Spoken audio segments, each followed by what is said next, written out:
you dream of a classroom where learning is natural? Can we inspire students to lifelong learning? What exactly is the purpose of an education? Inspiring students to be curious, independent, creative, innovative, deep thinking, confident, proactive, collaborative, determined, educated. Rise to the challenge of changing the world. This is teaching. This is learning. This is who we are.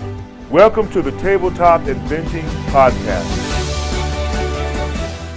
How exactly does an artist find their way into bacteriology?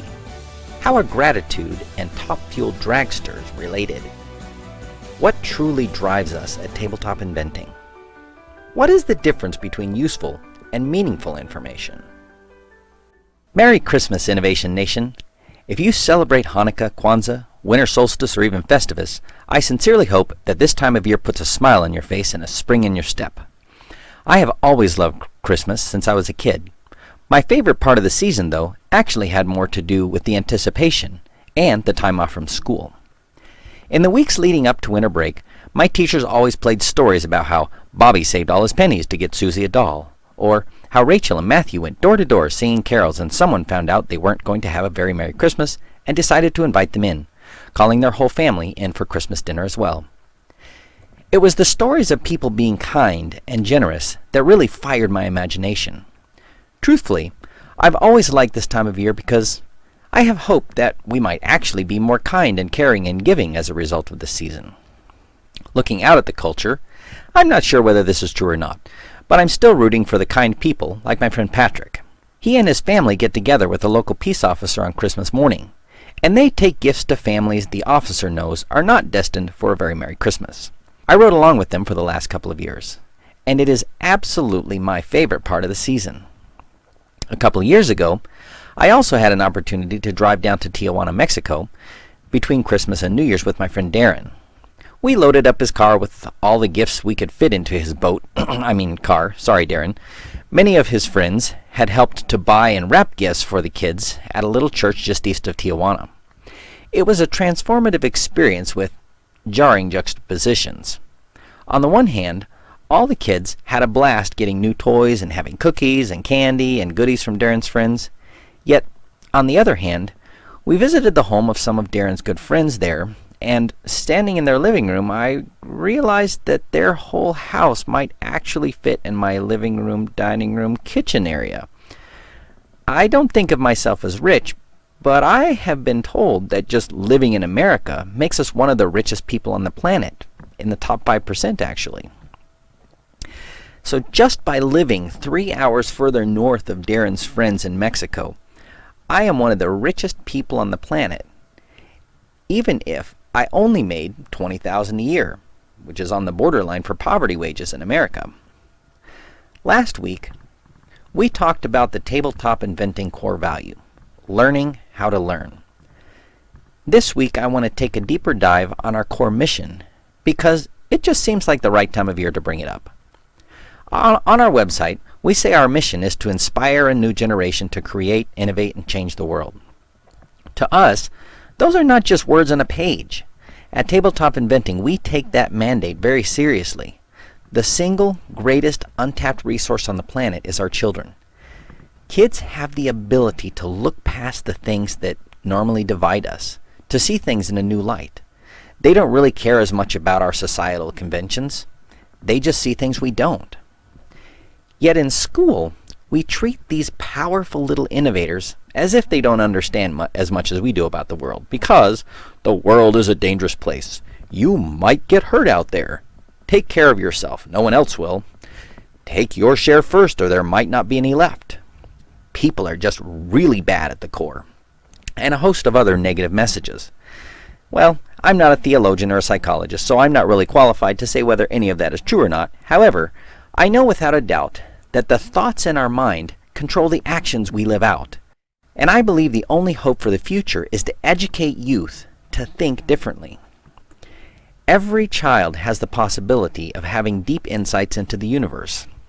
Einstein, for instance, was once a child, but if he had not been given freedom and fierce independence by his family and friends at a young age, he might never have known about the strange proclivities of the natural world. His discoveries are the basis for relativity and parts of quantum mechanics. It is entirely possible that I would not be recording this podcast right now on my computer. You would not be listening in on your phone, and neither of us could then converse on our Facebook page afterward without the contributions of Einstein.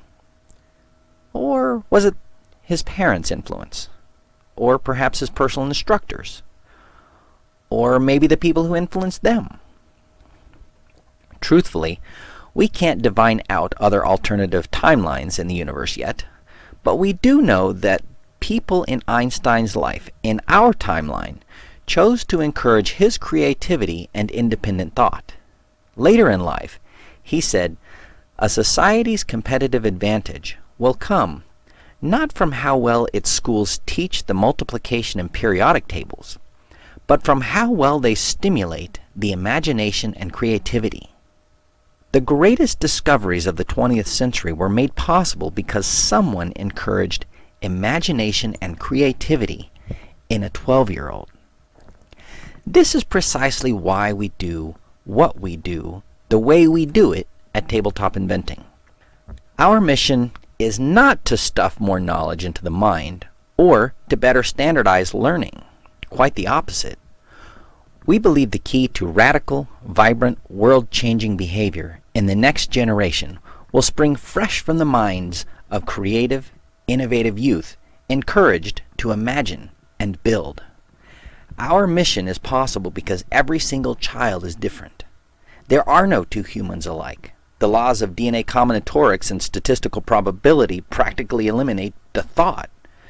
Our children are each valuable and unique. Standardized tests simply don't work well because there are no standardized kids. Our best hope for the future then is to encourage differences. Bite our tongue when their crazy ideas probably won't hurt anyone.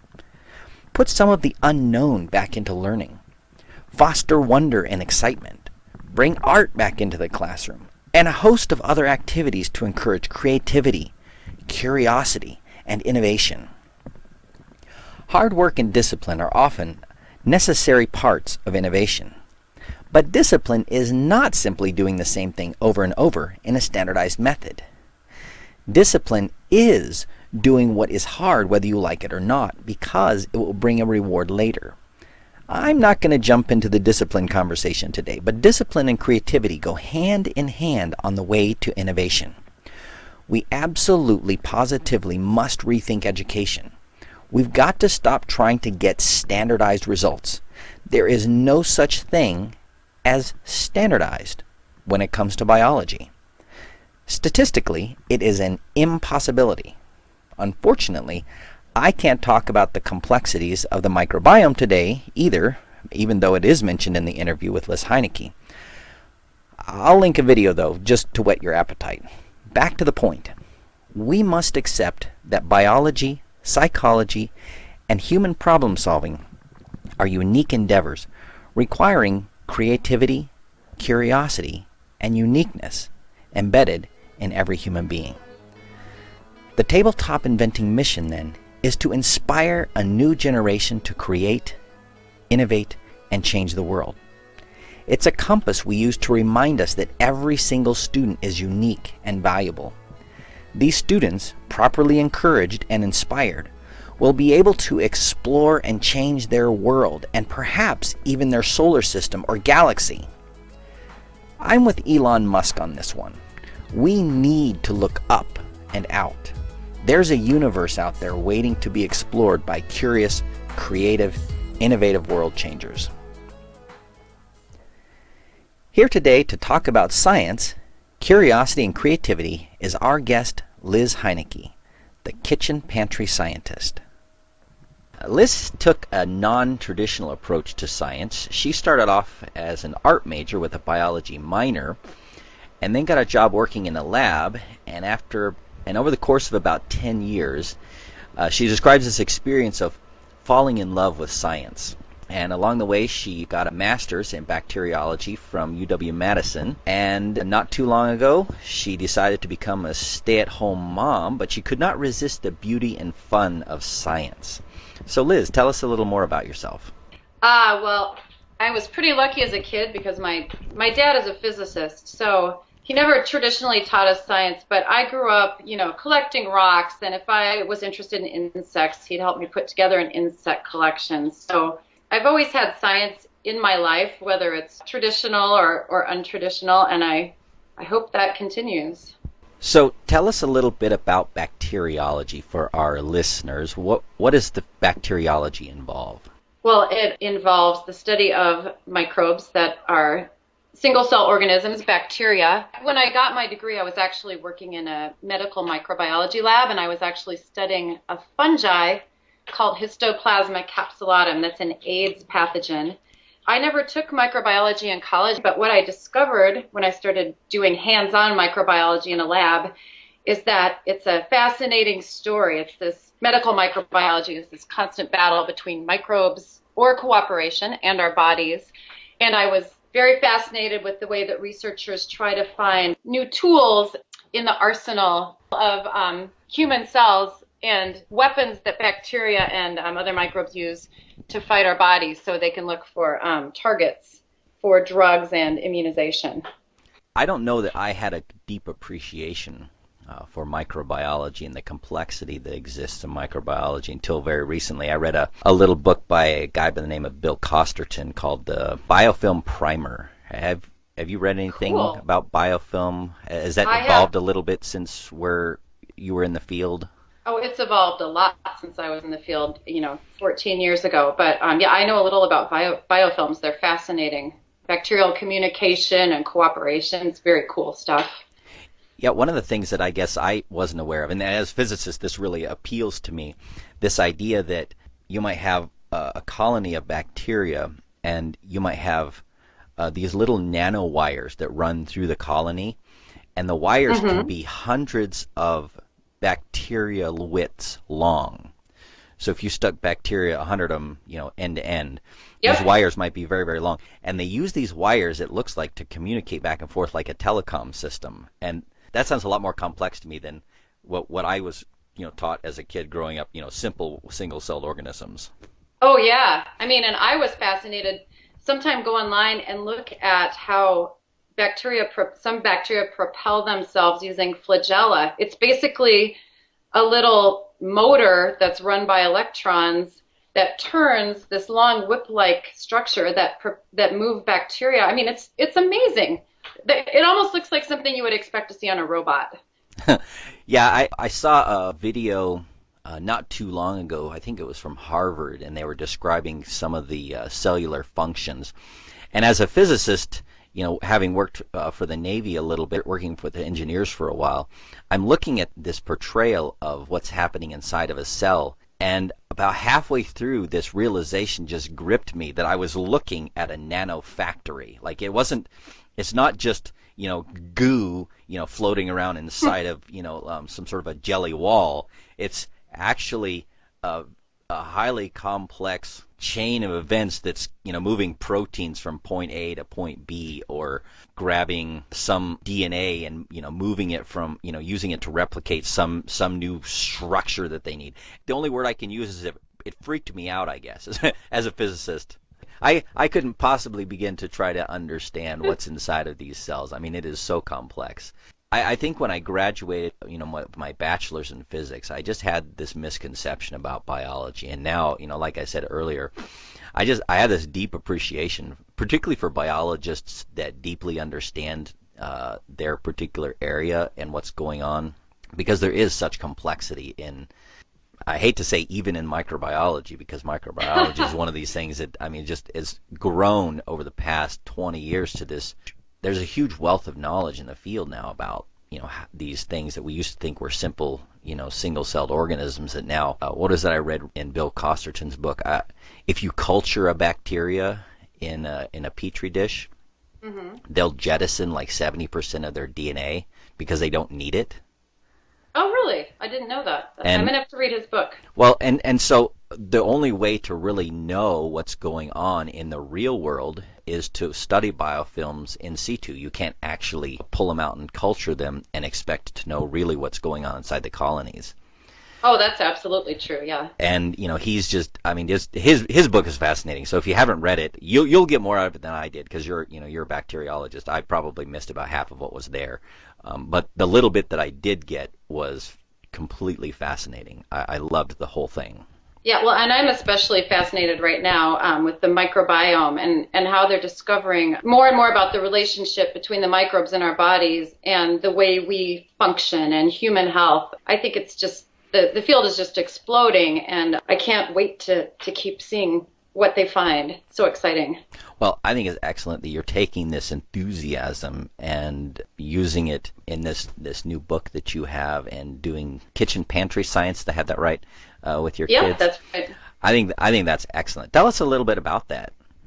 So my book is really a compilation of experiments my kids and I have done over the last 4 or 5 years. And we have just had a great time exploring all different types of science, from microbiology, which is my own, personal love, to physics and chemistry, which sometimes I struggled with as an elementary and high school and even college student.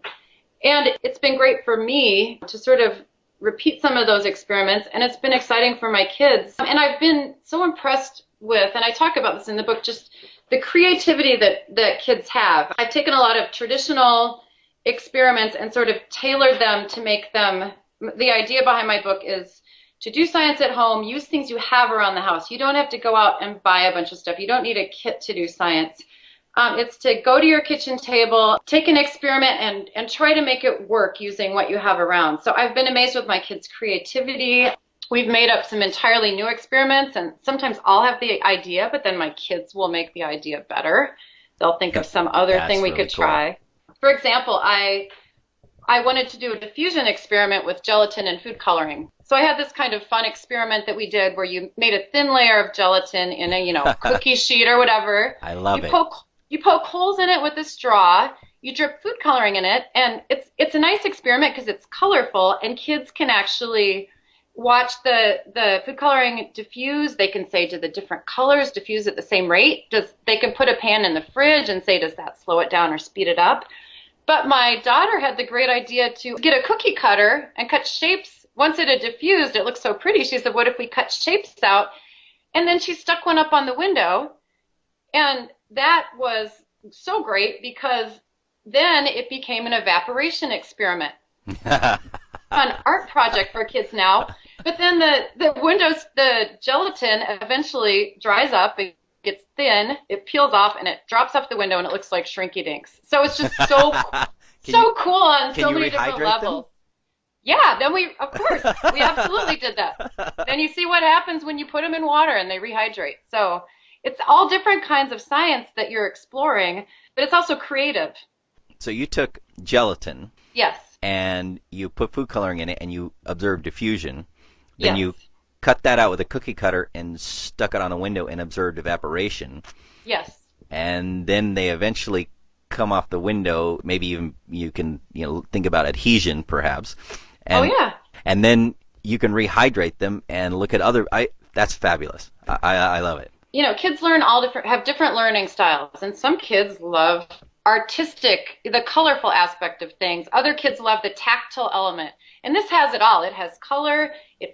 Gelatin feels really cool. So I think it's great if you have things like that are memorable, because then the kids remember doing it, and they associate science with fun, which is huge. Wow. I didn't think much about diffusion, actually, because I never thought much about gas interactions or liquid interactions, and I kind of went off into lasers in my graduate work. But the only interaction I remember actually physically thinking about diffusion was some large equation that I didn't like in graduate school. But this sounds like a lot more fun. I would actually do this. Well, see, because I'm an experimentalist, and the equations are fun, and you use them, like if you're going to look for a phenomenon, you want to determine is it phenomena A or phenomena B, and then so you take some measurements and you draw the curve, and phenomena A follows a x squared, and phenomena B follows a logarithmic curve, and so you can tell which it is, or something like that. Right. So that was fun because I enjoyed, doing the experiments and measuring things. But I was never the guy that really liked pushing the equations in and out with all of the, calculus and, algebra and things that are required to actually, manipulate the equations. I could do it, at gunpoint, but it really was kind of at gunpoint. I had to do that. But in the lab, I just loved doing stuff. So dropping food coloring on gelatin, that's doable. I could do that. That would be fun. You could do that, yeah. So what gave you, other than the fact that you've been doing this all along, what gave you the idea to do the book? Well, when I first started my website, I thought, oh, this would be great to do a book. And I sent out some query letters, but no one was interested. So, I do this because I love it and I'm passionate about it. So I just kept doing it. And a few years later, Quarry Books actually called me and said, hey, we want to have a science book in our Hands-on Family series. Would you be interested in writing it? And I said, I looked at their work. It was exactly how I wanted to do a book. It's colorful. There are colorful pictures of kids having fun doing science, and their format was great. I said, sure, let's do it. And I'm thrilled with the way it turned out. Well, that's excellent. I've heard lots of different stories in the publishing realm, and that's a good one. So when the book actually came back, how'd that feel? It felt great.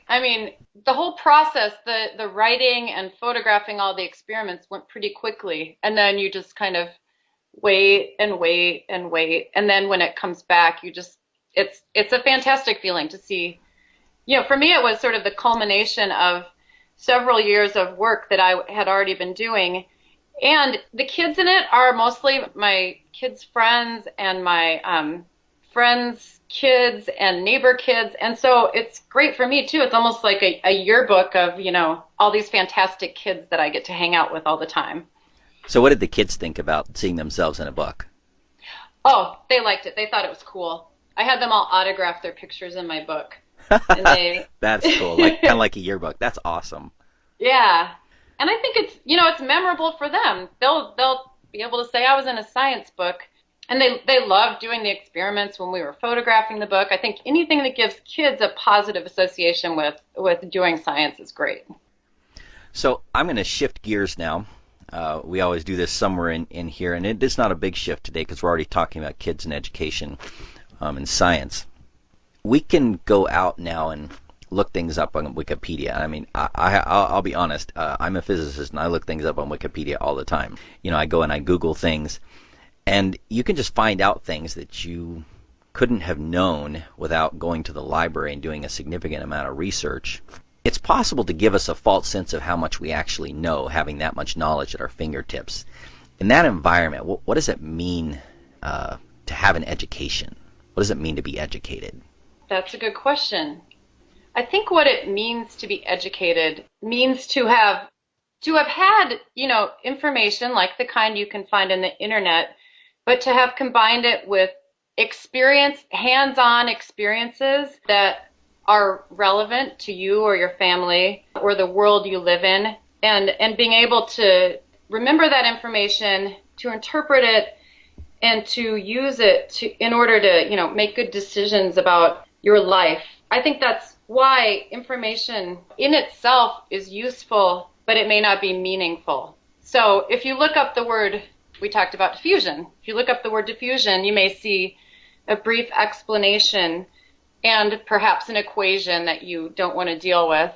But if you go to your kitchen table and do this experiment with Jell-O and food coloring, you're going to remember that diffusion is a word that perhaps defines the way that a substance will move from one area into another area. And it'll stick with you. It will become part of your experience rather than just something that you looked at once and instantly forgot. Useful versus meaningful. You were the first person to bring that up, actually, in that way. And that's a great way to say that, because knowledge is useful. The information is useful, particularly if it's, if there's a purpose for grabbing it and, plugging it in somewhere. But I hadn't thought about the idea that information should also be meaningful when it comes to the education process, and I guess that's a natural thing to think now. Obviously, the dawn of a new idea is hitting my brain now. And putting your hands on the experiments, or in our case, thinking about engineering, putting your hands on the technology and using it, does completely change how a student views the knowledge. Yes, and it changes the way perhaps they'll use that information. I'm not a neuroscientist, but I would assume that you're using different pathways when you're actually physically doing something, with your muscles and with your fingertips and using your eyes versus just looking at a word on a page or on a screen. I bet if you looked into that, there's probably some fMRI studies out there that look into that, where you can see different parts of the brain lighting up based on I'm sure there are, yeah. whether you're manipulating something or just thinking about it. In fact, something's catching in the back of my brain that I read something about that not too long ago. So with this thought in our minds of, hands-on changing the way we interact with the world, tell me a little bit about your experience with your kids, and maybe tell us a story or two about when you saw light bulbs come on when they read something in a book versus touching something in the kitchen. Well, it's interesting. I was actually talking to them this morning, and this is more at school, but they both talked about a particular year in school. My daughter's taking that class right now, but it's a science class, and she said, they have been experimenting at my kitchen table for years. She said, all we've gotten to do in this class is, this one thing, and I actually can't even remember what it was, but it was, probably something like dropping a penny in a cup to look at displacement of water or something. She said, I just wish we could do more experiments. And that's both of my kids have said that. And this class, I was thinking about this, my daughter learned about volcanoes. Well, that's great, but if they were learning about volcanoes and pressure building up and exploding out of something, if their teacher would give them each a water bottle and let them put vinegar in and then put baking soda in, they could see. And they could talk about that carbon dioxide gas is made in this reaction. That's one of the gases that comes from volcanoes. I think this class in particular could be taught in a more hands-on narrative way. So tell the kids the story of Krakatoa. Show them some of the pictures of the paintings people made of the sunsets when Krakatoa exploded. There were these spectacular, crazy sunsets. I don't know if it's true. Some people say that Munch's The Scream, that wild background. Some people say that was a Krakatoa sunset in the background. Kids want to get their hands into things. And if you just stand up in front of a classroom and lecture to kids, some kids will learn, but even the kids who are learning won't be as involved in the learning. So I was just surprised. I'm not that surprised, I guess, but to hear my kids say, I just wish we could do more experiments instead of just writing in notebooks and hearing people talk about stuff. It makes it more memorable, I guess, like what we were just talking about, and it makes it more interesting if you're physically doing something rather than just sitting listening. Well, I can't help it. I just got bit with an idea that I need to ask you to reflect on maybe out loud here. Your experience in the lab was that you fell in love with the science once you started doing it. How much do you think you understood science before you got in the lab, before you put your hands on it? How much did you understand about the process of science? Other than, let's measure one variable and let's, look at the outcomes or whatever. How much did you understand about the process before you started doing it? How much did you understand about the process after you started doing it? Maybe reflect also on your experience watching your kids with that.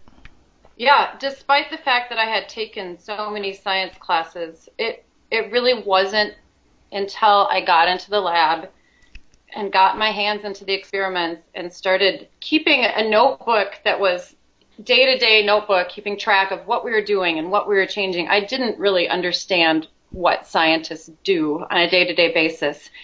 And I think something that really changed it for me was actually doing the science. So I had the hands-on aspect, but then at the same time, I was constantly going to these, lunch seminars, hearing the stories of different people's projects and how they were using the same techniques that I was using to make discoveries about whatever they were interested in. It's all these experiences and information coming together that makes it interesting. And I didn't really have that just by taking classes. I had a couple of good classes with cool labs. I remember one great professor that had a lab that was really relevant, really exciting, interesting. He was a charismatic teacher, but for the most part, it was listening to lectures and then going into labs and, waiting in line to use the pipette or whatever. So for me, it was getting my hands into things in the lab at the same time that I was hearing people's stories. So, narrative science combined with hands-on science is what made it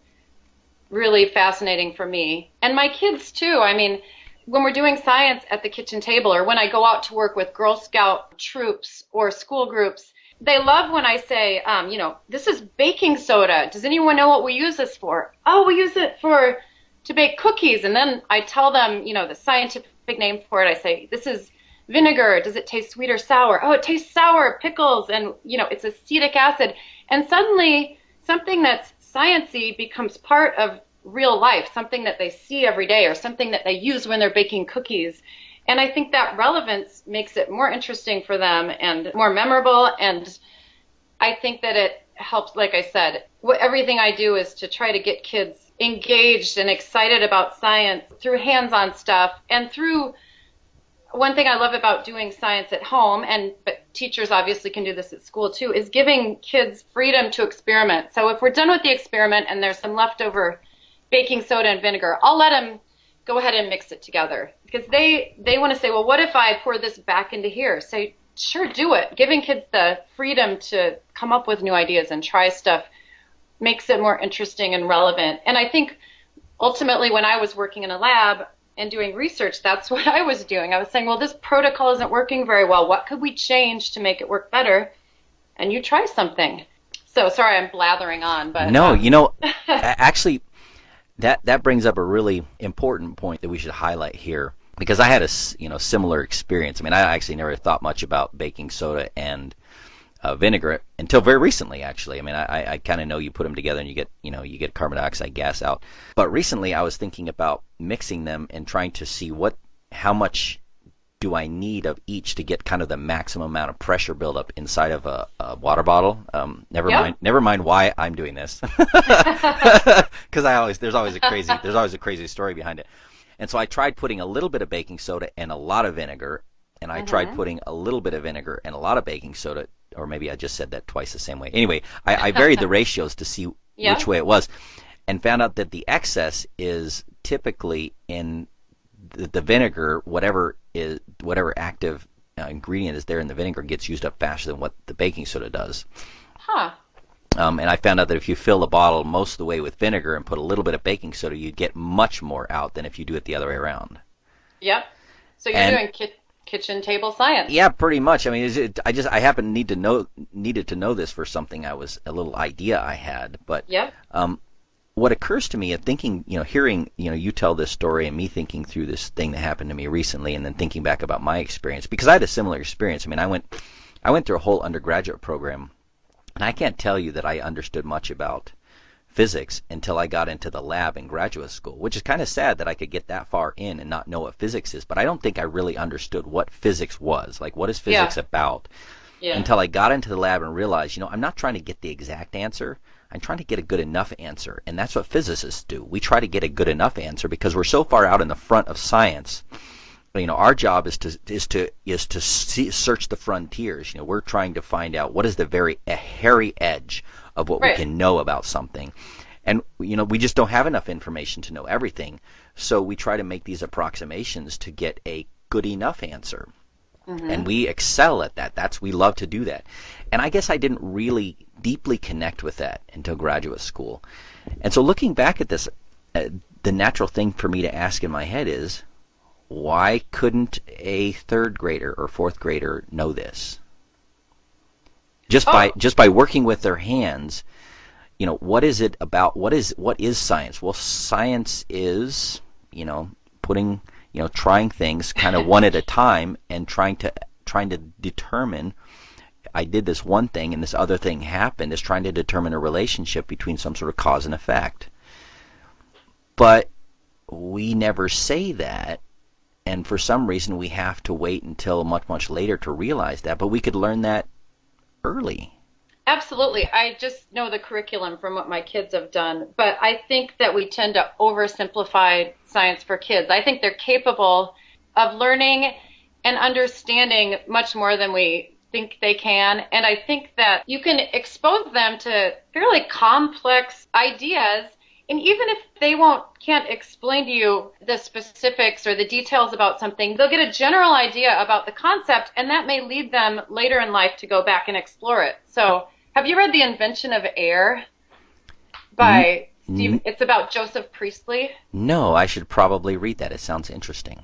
It's fantastic, but and it's kind of creepy in a way, as a kid, he loved to put spiders in jars and screw the lid on and see how long it took them to die. So he did this when he was a kid. He was like a sort of kitchen table, backyard scientist as a kid.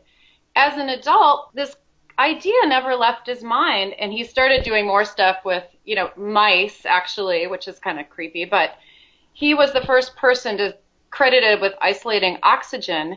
It all goes back to this idea that he was exploring and experimenting with as a kid that he didn't understand. Like you said, these fuzzy borders, no one understood it at the time. But he knew there was something that went away in this jar that would make the spiders eventually die.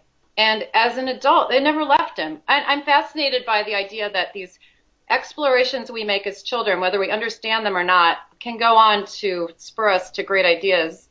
As adults, as we've gathered more information and had more experiences, we can start to connect the dots. So I think we should be exposing kids to more complex science and, more, maybe you can call it interesting science, or engaging science might be a better way to say it.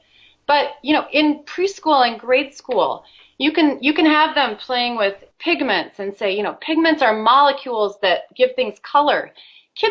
I have kids repeat science words after me all the time. Kids can say these big words. You don't have to oversimplify everything. They're smart. And if you live in the Southwest like we do, you just leave the pigments outside for half the school year. and at the holidays, you look at them and you realize, wow, and you have them painted again with the same paints. You put the paints away and you pull out the same paints, or you put one in a closet and one outside, and you ask, well, what happened? Right. Yeah, there's so many concepts that, these simple experiments, there are so many, or these simple, this is a real life application, right? Why did this paint fade? And you can talk about ultraviolet light and radiation, and yeah. And kids are interested. They want interesting stories too. They don't want to just say, you obviously have to teach them the scientific method and show them some simple demonstrations. But the thing that sticks with me, my son goes to public school, and he was I was driving him and his friend to a basketball game. His friend goes to private school, and they were probably in 4th or 5th grade. His friend said, we dissected a chicken wing today in science class. And Charlie said, oh, really? He said, we dropped pennies in a cup. And I thought, that's just not fair. Well, chicken wings can't be that expensive, right? I mean, it must be pretty easy to get a hold of a chicken wing. A lot of elementary teachers probably also don't have science background, so I understand that. But I don't know. I wish that kids could be doing more engaging hands-on science earlier, because maybe by the time they get to high school and take a science class, they've already decided science is boring. Yeah, I have the same feeling about math and physics, and that is unfortunate. Well, we are running low on time. And sorry. No, this is fun. The problem is we could sit and continue to have this conversation for a couple more hours, I'm pretty sure. There's a lot here to talk about. But let's wrap it up with this question. Okay. The question we always like to ask all of our guests, the one we kind of bill out as our question, is, what is the purpose of an education? Because I think we haven't thought deeply about that maybe in our education system lately. And I think that is probably the cause of lots of foolishness that happens. So from your perspective, having seen what you've seen with the experience you have, what is the purpose of an education?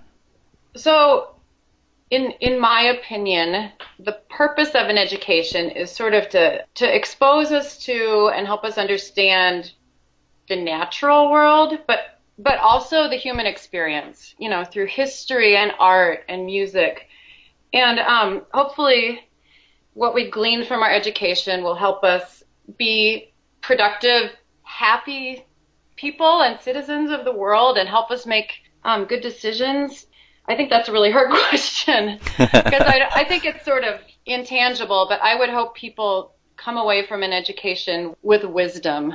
You can look at Wikipedia all day long and not really learn anything. So if you're lucky and you have some good teachers, you'll understand something about what it means to be, human, and what it means to be part of society and be able to be a good person. Well, maybe it comes back to what you said earlier, changing that useful information into meaningful information. Yeah. So I like it, and we get a different answer from everyone on the show, a little, some different twist on, what is the purpose of an education. But thank you so much for sharing your experiences with us. You've definitely had a fascinating career and have taken that in some very interesting directions. As we wrap up, tell our guests how they can get in touch with you and where they can find your website and your book. Sure. My website is kitchenpantryscientist.com. And you can find my email address on there if you need to contact me. I have an iPhone, iPod free app for kids called Kids Science. It's one word. You can get that on the iTunes store. And my book is called Kitchen Science Lab for Kids, and you should be able to find it anywhere books are sold. It's in a little bit short supply right now, but they're getting a bunch of stock in pretty soon, any day, hopefully. So. Thank you so much, Liz. We'll put that information in the show notes. Thank you so much for joining us today. Thank you, Steve. And now, today's great inventor secret. Top fuel thinking. I love fast. Anything fast. Cars, planes, motorcycles, skydiving, spaceships, the USS Enterprise, anything fast. So it should not surprise you to learn that I am amazed by top fuel racing. There are few things on the planet that accelerate so fast and have such power. Top fuel cars produce up to 10,000 horsepower, can accelerate from 0 to over 300 miles per hour in under 4 seconds, and have a top speed around 330 miles an hour. Never mind that the engines cost $30,000 to $50,000 and can only run for maybe 10 seconds at maximum throttle before completely coming apart at the seams. That kind of power just boggles my mind when the average passenger car only has about 130 horsepower.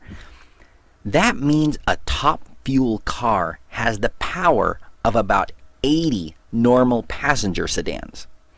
I'll link up a couple of pages with top fuel facts in the show notes for the gearheads out there. Back on track here in the podcast. Creativity is just like top fuel racing. It comes on hard and fast, and it blazes through the brain, leaving a trail of burnt neurons and wild hairs, and leaving the mind hungering for more. I love those kind of moments. I would like to live in that type of high-power neural state all the time. But then there's reality. The 5 or 10 minutes of wild creativity give way to a smoking, broken mental engine weighed down by thoughts of, it'll never work. How do we get from, this is a great idea, to, it'll never work, in under 10 minutes? The answer is in the differences between positive and negative thinking. By positive thinking, we are not talking about rah-rah speeches to ourselves. Now, we actually mean controlling and curating our responses to life's hiccups. Research has shown that positive thinking gives greater resistance to the common cold, reduces the risk of death by cardiovascular disease, and lengthens your life in general. On the other hand, negative thinking acts like a wet blanket on the mind and can actually lead to a physiological breakdown in the body. Take a look at the show notes today for a couple of articles and a video on that. So how do we change our thinking to be more positive? One of the best ways I know to climb up out of the pit of negative thinking is to exercise the habit of gratitude. Scientists have discovered gratitude to affect overall optimism about life, combat depression, and even improve attitudes and habits regarding physical health. Gratitude helps us see reality in a new light. Instead of seeing a broken old computer, we might see a portal to the internet that could allow us to start a business. Instead of facing the day bleary-eyed, we could wake up early, watch the amazing sunrise, and tackle the day knowing that we've had a fresh start. So here's what we need to do. Go take out a pen, find your calendar wherever it is in your house or on your phone, and write down a note for the second week in January. On that date, come back and listen to this podcast. By that time, the warm glow of the holidays will be faded. The New Year's resolutions will be taking a hit. Then when you get back to the end of this podcast the second time, right here, set your alarm 15 minutes early tomorrow morning.